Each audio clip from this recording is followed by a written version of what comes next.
Dear brothers, sisters and brothers, Dhamma friends, I would like to give some guided instructions for how to do sitting meditation, how to be mindful in sitting. It's one of the main features in this meditative life. You can see how the Buddha, the statue of the Buddha, expressing when he was meditating. So we also try to sit like that as much as possible. You can't sit on the ground. You may sit in a straight back chair, whereby you can keep the upper part of the body somewhat straight, but don't want it more tough and stiff. Just sit comfortably. After you sit, just you may close your eyes and check or scan through the body to see, as I am sitting in a balanced, symmetrical way, the left part of your body and the right part of your body must be balanced. And the legs and the arms must be relaxed. But the upper part of the body must be straightened so that your respiratory tract, the breathing process will be undisturbed. And if you can feel the comfort, the balance of your sitting posture, that's a very good sign of the success of your sitting. Otherwise, you may adjust yourself so that you may feel comfortable or comfort sitting. And that is very essential or a must. Otherwise, our mind will find excuses to run outside. Once you sit comfortably and make sure that your posture is comfortable, you can ask the mind to be mindful, to be aware of this present moment, sitting posture. We call it, here I am sitting. Here, now, I am sitting. So if that is comfortable, as I mentioned earlier, much better. And when and where you bring the attention to the sitting posture successfully, verifiably, that indicates you are completely away from the worldly matters. As far as you are aware of your body posture, you have no dealings with the outside world. So that is something verifiable. It is not an imagination. So that we take the body as the pivotal point. We take the body as a benchmark and let the mind to be with the body. Be aware, be mindful of the body. Still, if you feel uncomfortable, you may adjust yourself and see how many thought moments, how many seconds, how many minutes you can be aware of your posture. Whenever mind comes to the posture, the present sitting posture, whenever the mind feels familiarized, you may feel some metabolic functions,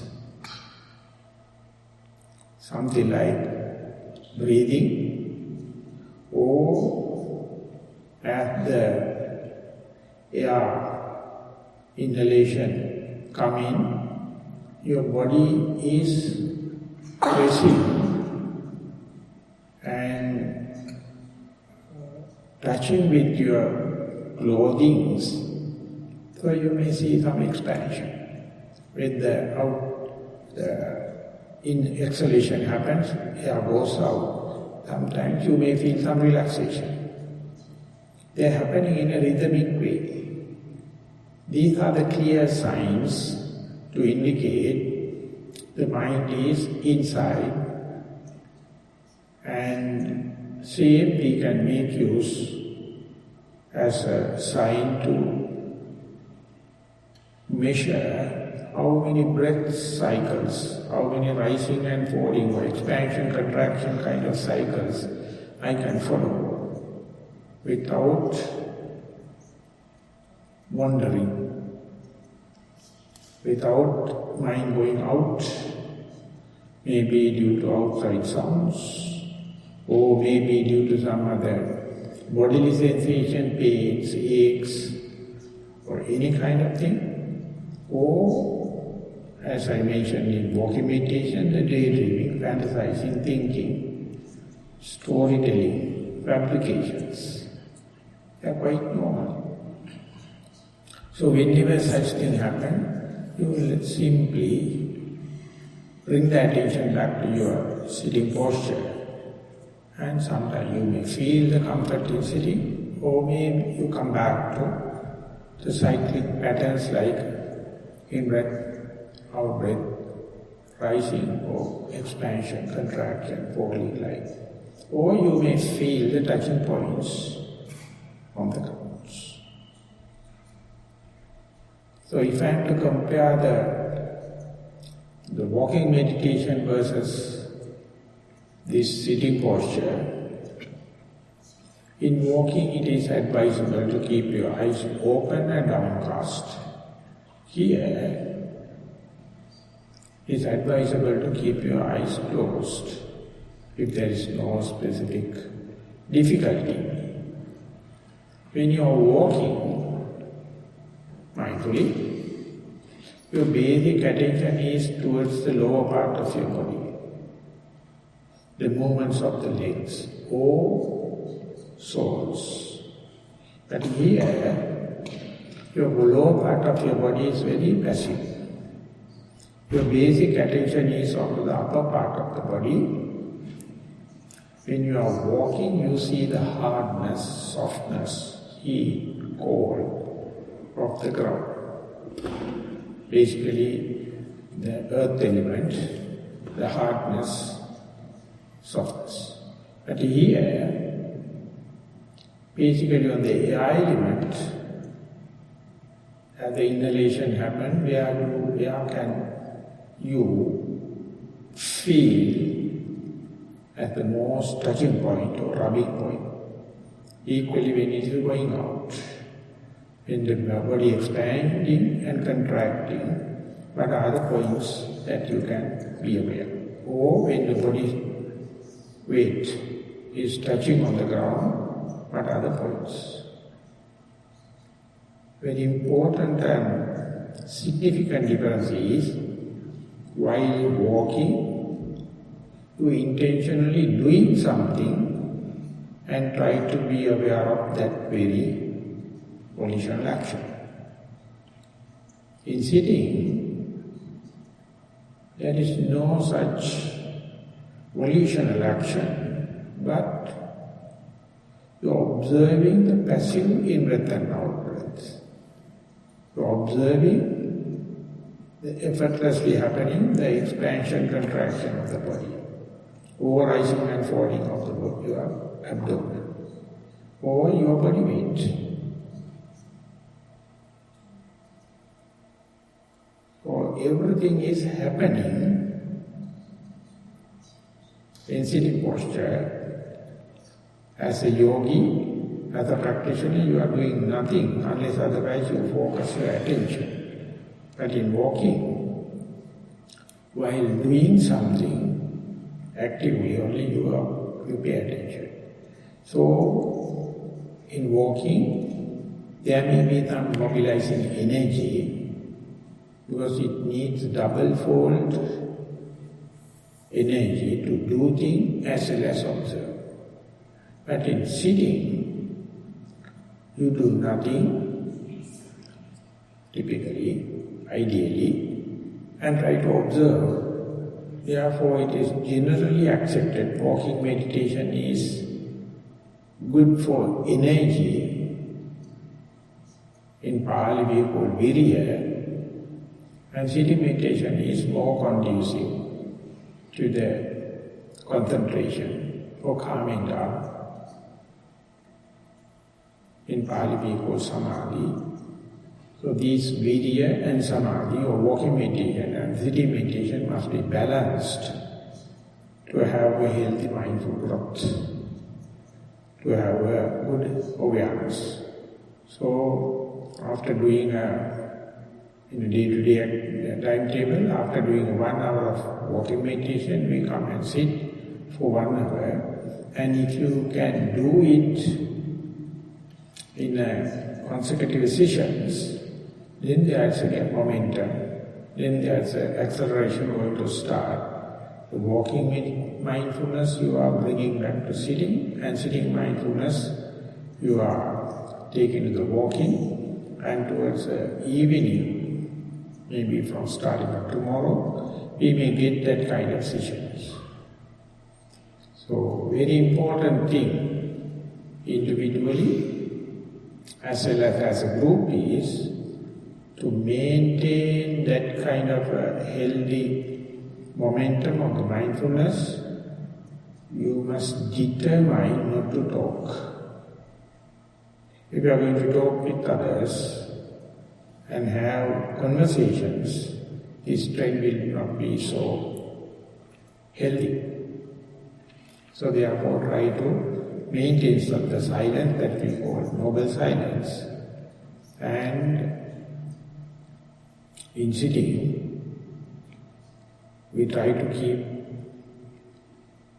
the momentum of mindfulness, awareness, from in-breath to out-breath, out-breath to in-breath, in-breath to out-breath, out-breath to in-breath, or rising to falling, falling to rise. So that is the way it is happening.